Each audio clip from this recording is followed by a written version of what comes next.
계속해서 네트워크 매거진 초대석 시간입니다. 경북 구미시는 1970년대 국가산업단지가 들어서며 대표적인 수출 도시로 발전했습니다. 이후 50여 년이 지나며 산업 구조도 다양하게 바뀌고 있는데 최근엔 비수도권에선 처음으로 반도체 특화단지로 지정됐습니다. 김장우 구미시장 모시고 앞으로 계획에 대해 자세히 알아보겠습니다. 안녕하세요. 안녕하세요. 안녕하십니까. 먼 길 오시느라 고생 많으셨습니다. 예, 반갑습니다. 예. 일단 이 반도체 특화단지를 유치를 했는데 이게 지금 수도권이 아니라 비수도권이잖아요. 어떤 의미, 어떤 특징이 있을까요? 예, 지난 7월 20일 정부에서 첨단 산업 육성법에 따라서 반도체 특화단지를 수도권에 용인 평택하고 비수도권에 우리 구미를 유일하게 지정을 했습니다. 그렇죠. 이것은 이 반도체 산업의 초격차 발전과 우리나라의 국가 균형 발전 차원에서 윤석열 정부가 큰 의미를 가지고 했다고 해서 다시 한번 감사를 드리고 우리 구미시는 이것을 계기로 우리 반도체 소재 부품 분야에 많은 발전을 이루어서 대한민국 반도체 산업의 초격차에 크게 기여할 것으로 생각하고 있습니다. 예. 그렇군요. 지금 구미시를 보면은 과거 국가 산단을 이끌었다 이런 평도 있었는데 최근 산업 구조를 다각화하는 모습을 보이는 것 같아요. 그렇습니다. 어떤 상황인가요? 예, 구미는 아시다시피 69년도에 대한민국 최초의 국가 산업단지였습니다. 그렇죠. 그래서 지난 반세기 동안 대한민국 경제 발전을 앞장서 왔는데요. 삼성, LG, 코롱 등 이런 기업들이 세계적인 기업이 된 그런 지역입니다. 그런데 최근에 해외로 빠져나가고 또 수도권으로 가고 이렇게 해서 좀 어려운 것도 사실입니다. 그래서 구미시에서는 새로운 산업 구조 대전환을 위해서 노력하고 있습니다. 이번에 반도체 소재 부품 특화단지와 함께 지난 4월에 방산혁신 클러스터가 지정이 되었습니다. 이런 걸 바탕으로 해서 앞으로 AI라든지 로봇, 드론 분야의 미래 성장 동력을 확충하고자 하고 있습니다. 지금 보면은 사실 기술 집약 산업의 경우에는 수도권에 집중이 많이 되고 있어요. 이제 다른 지역에서는 아무래도 아쉬운 부분들이 많을 텐데 구미시는 어떤 장점을 갖고 있습니까? 예, 말씀드린 대로 구미는 50년 이상의 IT 제조 분야의 기술, 노하우, 생태계를 여전히 가지고 있고 또 지금도 삼성전자에서 최신 휴대폰을 구미에서 제조하고 있고 또 마도 팩토리 기능을 하고 있습니다. 이런 거와 함께 산업 입지적으로 봤을 때는 구미는 5개의 공단이 있는데 잘 운영이 되고 있고 지금 5공단 2단계가 한 168만 평이 지금 하반기에 곧 착공이 들어가고 또 반도체는 물이 굉장히 많이 쓰고 있다고 합니다. 그래서 풍부한 낙동강이 있고 또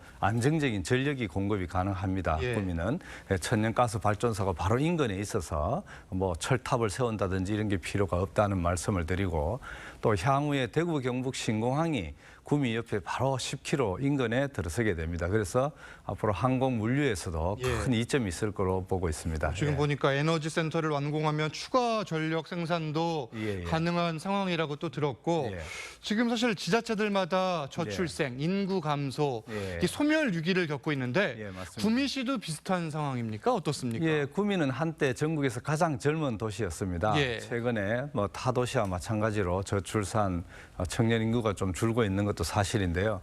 그래서 모든 정책의 방향을 인구 정책에 중점을 두고 있습니다. 그렇게 해서 청년들 예술 공간이라든지 또 좋은 일자리를 만들기 위한 일들 그리고 구미가 무엇보다 문화예술이 좀 부족합니다. 그래서 문화예술이 있는 낭만 도시를 만들자 이런 쪽에 집중을 하고 있습니다.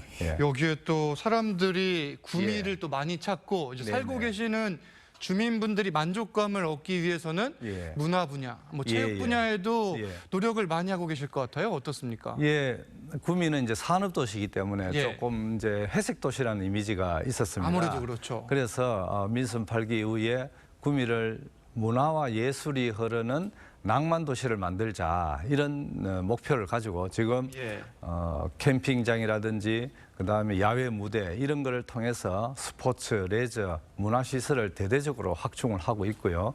또 특색 있는 축제를 통해서 사람들 많이 오게 하려고 합니다. 특히 이제 구미는 농심이라는 라면 회사가 있고 또 우리나라 사람이 라면은 남녀노소 누구나 좋아하는 애호식품입니다. 그래서 하반기에 라면 축제라든지 또 푸드 페스티벌 이런 축제를 통해서 많은 사람들이 오도록 그런 것을 기획을 하고 있습니다. 2025년에는 아시아 육상 경기 선수권 대회도 있죠. 어떻게 준비 중입니까? 아시아 육상 경기 대회가 우리나라에서는 세 번째로 열리게 됩니다. 2005년도에 인천에서 열리고 세 번째로 열리는데 지금 뭐 인프라라든지 체육 시설들을 확충을 하고 있습니다. 지금 보니까 뭐 낭만 축제과도 신설을 했다 이런 이야기도 들었는데 이거는 어떤 내용인가요? 저희들이 이제 좀 도시가 이제 좀 경쟁력을 갖추려면 문화예술이 있는 낭만 도시를 만들자 해서 낭만 축제과를 만들어서 이게 지금 시청 안에 있는 과이에요? 그렇습니다. 그렇습니까? 다양한 뭐 축제라든지 또 시설들 또 고모산을 낙동강을 어떻게 낭만적으로 바꿀 것인가 또 힐링을 어떻게 할 것인가 이런 부분에 집중을 하고 있습니다. 보니까 여러 시도들을 하고 계신 것 같은데 이게 아무래도 젊은 근로자들이 구미에 많이 살고 있는 만큼 또 관심이 우리 아이들을 어떻게 하면 잘 키울 수 있을까 이거잖아요. 어떤 정책 추진하고 계십니까? 지금 이제 아이 키우기 좋은 도시 만들기가 뭐 전국적으로 지금 중요해지고 있습니다. 그렇죠. 그래서 또 저출산 문제도 있고 그리고 우리 구미시에서는 먼저 아이들이 아플 때 가장 중요하다 해서 소아청소년과가 지금 문제인데 순천병원과 협업을 해서 야간에 24시간 응급실을 준비를 하고 있습니다. 소아청소년과. 그래서 그걸 대응을 하고 그다음에 맞벌이 부부를 위해서는 야간 어린이집이라든지 아픈 아이 돌봄센터라든지 이런 걸 통해서 아이 키우기 좋은 도시를 만들어 가고 있습니다. 자, 마지막으로 취임한 지 이제 1년 정도 넘었잖아요. 시간이 빠르셨을 것도 같고 뭐 빨랐겠죠 아무래도. 남은 3년 구미시 어떻게 이끌어 가시겠습니까? 구미는 말씀드린 대로 이 첨단 산업을 통해서 좋은 일자리를 만들고 또 문화예술의 도시를 만들어서 이제 공항이 곧 들어오기 때문에 아시아의 글로벌 도시로서 한번 키워보고 싶은 그런 생각이 있습니다. 알겠습니다. 남은 기간도 구미시 잘 이끌어가길 바라겠습니다. 네, 김장호 구미시장님 말씀은 여기까지 듣겠습니다. 감사합니다. 네, 감사합니다.